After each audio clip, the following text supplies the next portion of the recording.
So Fujifilm just released a new update to their cameras, which includes the new F-Log2 C format. Now this format is available for the X-H2, the X-H2S, and the GFX 100 Mark II. In this video, I want to talk about the differences between F-Log2 and F-Log2 C, show you some test footage that I shot comparing the two formats. I want to talk about what it means for you practically recording in a wider color space and working with it in DaVinci Resolve. And I also want to talk about kind of what it shows for the future of Fujifilm and their professional video cameras. So what are the differences between F-Log2 and F-Log2 C?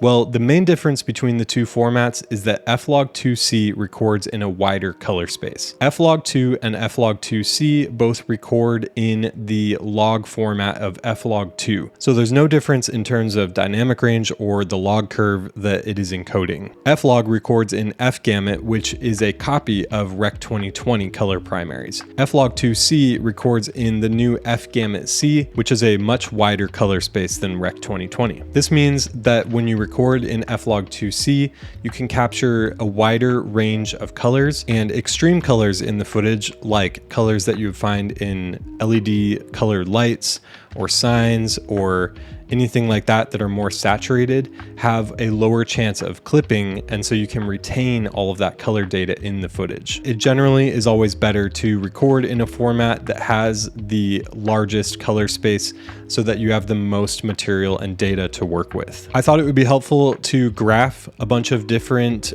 popular color spaces compared to F-Log2 C, which is F-Gamut C. And you can see that compared to ACES AP0, F-Log2 C follows pretty much the same coordinates. It's just a little bit smaller. Compared to RE Wide Gamut 4, it's actually a little bit bigger. And then you can also kind of see how it's laid out compared to S-Gamut 3.Cine, and then also Rec 2020, which is Fuji F-Log2, and then Rec 709, which is the smallest, which is the target for SDR delivery. So what does this mean practically? Well, it means that these cameras can now record a wider color space. And this means that they can record more colors in general. There's also theories that this is closer to the native gamut that the sensors can capture. So instead of converting it to a smaller color space in camera like Rec 2020, it's able to just encode the native colors that are coming out of the sensor and then debayering. So technically, the cameras might be doing a little less work. The fact that you can record a wider color gamut with F-Log2 C doesn't necessarily mean that you're going to have richer colors or more dense colors. I've seen a lot of people say that, and I think that's because they're using the new Fuji F-Log2 C conversion LUT, which is just a look that they've kind of added into it. I think they've kind of added more density into the red tones. And I also noticed that the LUTs actually have kind of a saturation roll off into the shadows. So I think there's a lot of people who are saying, oh, there's more detail in the more saturated colors, or there's less clipping.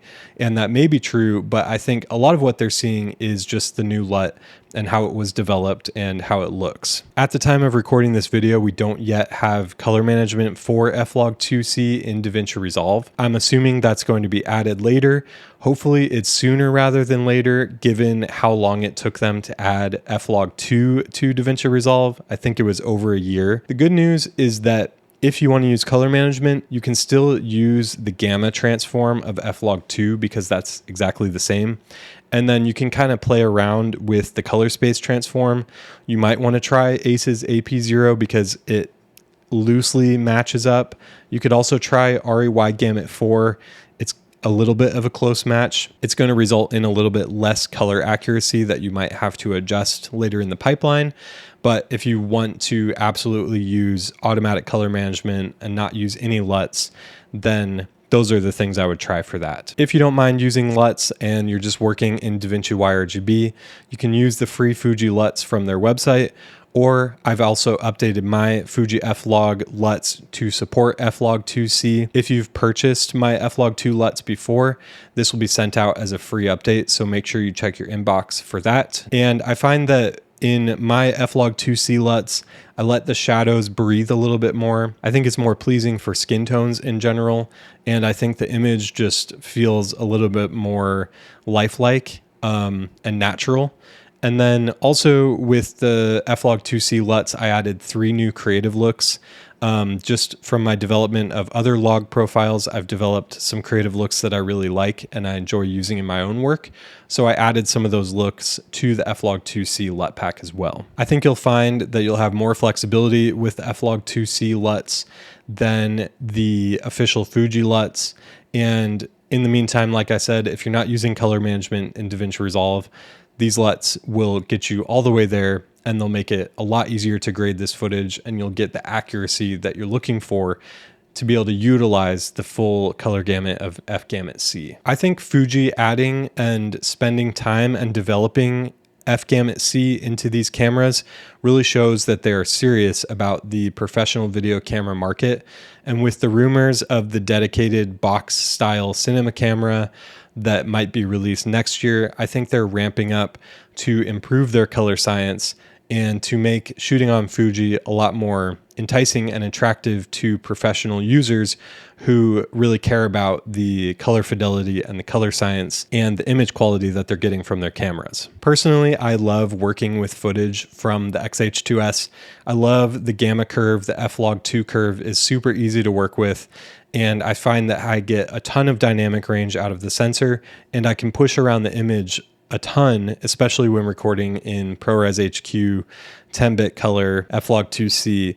It's just really nice to work with in general. And I think that with the extra color gamut of F-Gamut C, it's going to be a lot easier to pull keys or qualifiers or do hue versus curves in a scene referred node. I think it's going to be easier to push the colors around, and in general, we're going to feel a little bit more control and a little bit higher quality, especially when you're pushing the colors a lot and you're kind of pushing it to the extreme. I think it's also even better suited for HDR workflows where you are pushing the colors into a Rec 2020 or a wider color space. Instead of just matching it, you have a little bit of extra room in the gamut to squeeze down into color spaces like that. In the future, if we do have more HDR grading and stuff like that, the F-Gamut C is going to really work well with those workflows. Sony has had S-Gamut 3, S-Gamut 3.Cine around for a long time. A lot of these other camera manufacturers, Lumix, Vlog, all of these different companies, Red, Wide Gamma RGB, they all have adopted really wide color spaces.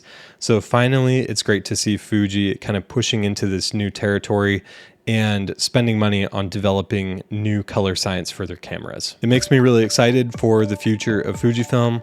I'm definitely going to keep an eye out for the new cinema camera, and I'm just really excited for what they're doing. I think the image quality and just the user experience of Fujifilm cameras is top notch, and it's one of my favorite cameras that I've ever owned. So let me know if you have any questions in the comments. I try to respond to as many as possible. If you are interested in my Fuji F-Log, F-Log2 and F-Log2 C LUT pack, I've linked it down below. Check it out at lutcompany.com. I also have a lot of other conversion LUTs, creative LUTs, a power grade for emulating Super 8mm film. Yeah, thank you so much for watching. I appreciate all of your support, and I'll see you in the next one.